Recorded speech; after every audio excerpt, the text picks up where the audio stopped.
Assalamualaikum warahmatullahi wabarakatuh. Selamat pagi teman-teman semua. Gimana kabarnya hari ini?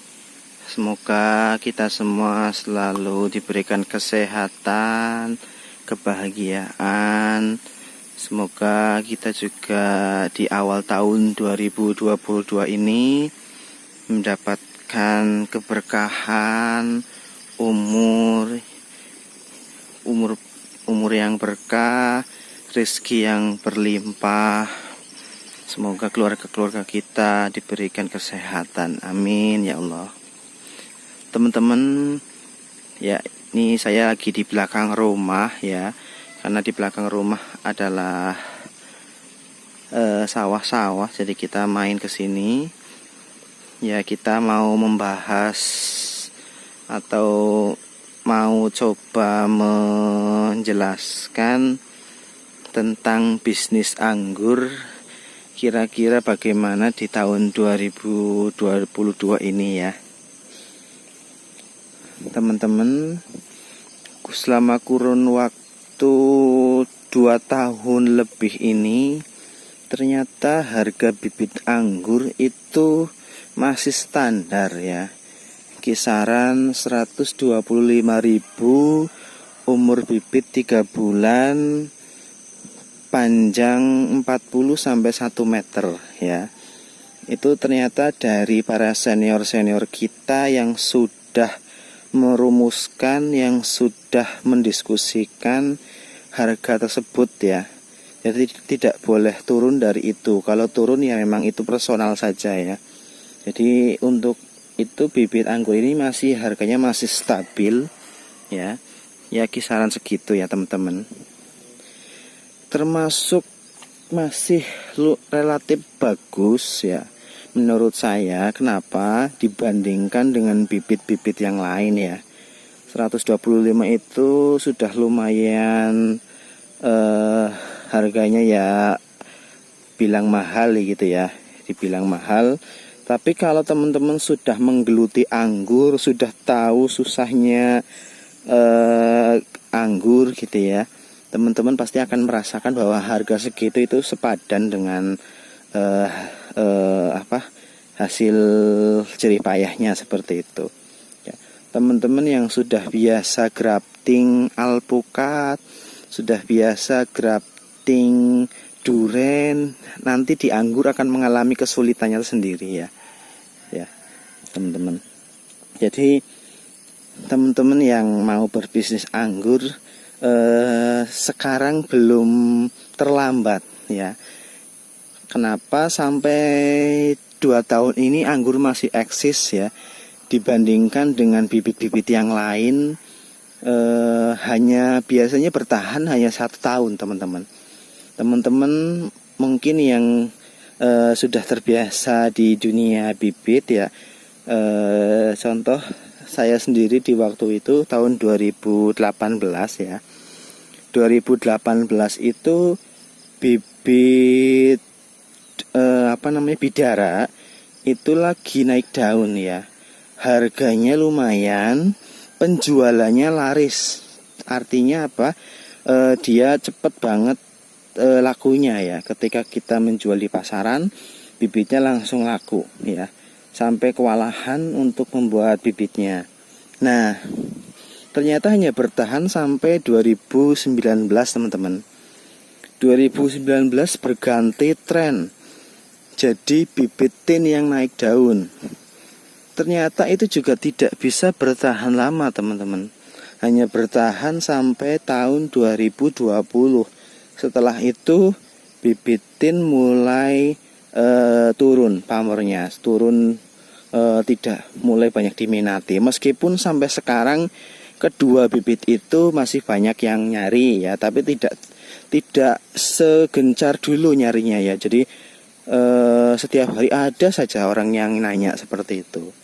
Nah, 2 tahun belakangan ini bibit anggur ini mulai ramai teman-teman di pasaran ya. Ternyata sampai awal tahun 2022 kalau teman-teman perhatikan masih banyak peminatnya, termasuk ke saya sendiri ya. sampai saya sendiri bahasanya ya, karena bibit tidak banyak, permintaan ada tapi bibitnya yang tidak ada, seperti itu teman-teman. Akhirnya apa ya, kadang saya terpaksanya bilang terus terang bibitnya belum ada, seperti itu. Ada yang kayak kemarin saja ada yang nanya bibitnya ada enggak, gitu lah, bibit Kober 5BB gitu lah, kebetulan lagi enggak ada, jadi saya bilang enggak ada ya gitu. Ada yang nanya lewat Shopee, teman-teman, lewat marketplace, seperti itu ya. Jadi teman-teman yang baru mengenal anggur di tahun 2020 akhir ini, atau yang baru tahu di awal 2022 yang baru menonton di video ini,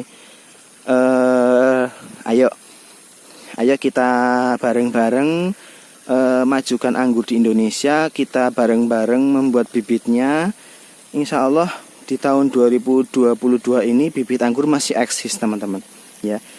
Apalagi untuk buahnya ya, karena tidak banyak orang yang bisa membuahkan anggur teman-teman.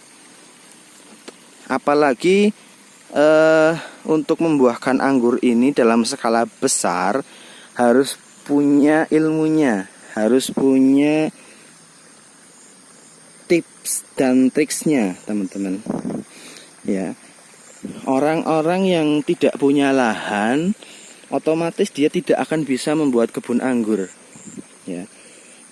Ya paling hanya di depan rumah saja, skala hobi gitu ya, skala hobi untuk di depan rumah. Jadi anggurnya tidak untuk diperjualbelikan, terlebih buahnya ya. Dan satu lagi teman-teman yang otomatis terkendala biaya juga tidak akan bisa membuat kebun anggur ya.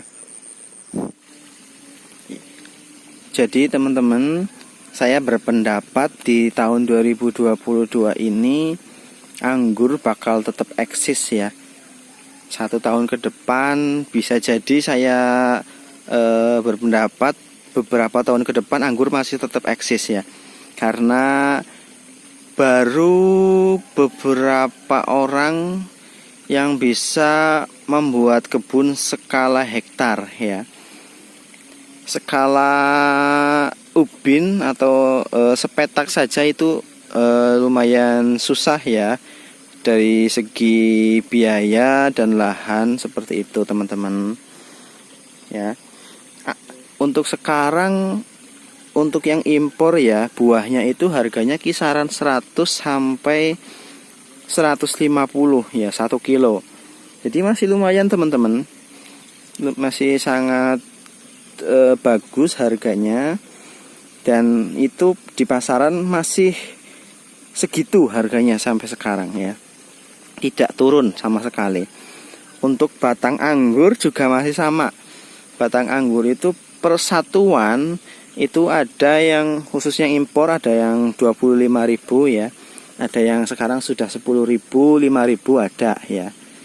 Jadi dari mulai antresnya, dari mulai batangnya, dari mulai bibit, dari mulai buah, itu semuanya bisa dijual ya. Jadi bisa dibikin pariwisata ya, bisa dibikin petik buah anggur, atau ada yang lagi mulai banyak dikembangkan rumah makan tapi sekaligus petik anggur ya. Jadi ada anggurnya di atasnya, di bagian bawah itu ada tempat makannya ya. Jadi unik teman-teman ya. Mudah-mudahan teman-teman yang melihat video ini dan baru memulai tambah semangat untuk membudidayakan anggur skala produksi ya, skala produksi buah atau untuk pariwisata teman-teman ya. Di daerah kami sendiri, Banyumas khususnya, Pak pemerintah sudah ikut andil ya, sudah turun tangan, terutama di bupati, wakil bupati dan ketua DPRD-nya sudah menanam di rumah dan sudah menanam di pendopo ya. Dan kemarin dari teman kita dari Purbalingga juga habis mengadakan expo dan bupatinya hadir di sana dan sangat mendukung kegiatan anggur ya. Jadi teman-teman banyak dari pemerintahan sendiri sudah mulai ikut turun tangan, sudah mulai ikut membantu agar membudidayakan anggur ini lebih ringan ya, lebih mudah seperti itu teman-teman. Ya, jadi di masyarakat anggur semakin dikenal dan otomatis teman-teman dari seller sendiri bibitnya laku ya. Ya, teman-teman yang belum punya lahan ya bikin saja bibitnya untuk dijualkan ya. Fokus ke salah satu saja teman-teman. Ya, kalau memang tidak ada lahan, misal teman-teman menjadi menjadi acuan, menjadi bahasanya, misal saya terkenal sebagai pembuat bibit Heliodor misalkan, jadi seperti itu, jadi fokus ya. Itu lebih baik teman-teman daripada membuat banyak bibit tapi bibitnya belum pada berbuah ya. Jadi fokus ke salah satu jenis, tapi jenis yang memang bagus, genjah, mudah dibuahkan dan sudah berbuah di teman-teman ya. Jadi seperti itu untuk bisnis anggur di tahun 2022 menurut pendapat saya ya teman-teman. Masih sangat terbuka lebar, masih sangat terbuka luas ya. Teman-teman yang ingin belajar khususnya tentang dunia anggur bisa lihat di YouTube saya atau YouTube yang lain ya. Teman-teman jika berkenan silahkan subscribe dan jika bermanfaat ya silahkan share teman-teman. Ya, video ini juga semoga menginspirasi teman-teman untuk bisa membuat bibit sebanyak-banyaknya dan bisa membuat kebun anggur. Mudah-mudahan kita di pengangguran sukses dan kita bisa berjumpa sesama pengangguran ya. Karena sesama pengangguran biasanya saling support ya. Tidak, mudah-mudahan tidak saling bermusuhan ya. Jadi sesama keluarga ibaratnya seperti itu. Ya, itu video dari saya. Kurang lebihnya mohon maaf jika ada salah kata, tutur kata yang tidak berkenan. Ya, mohon maaf yang sebesar-besarnya. Assalamualaikum warahmatullahi wabarakatuh.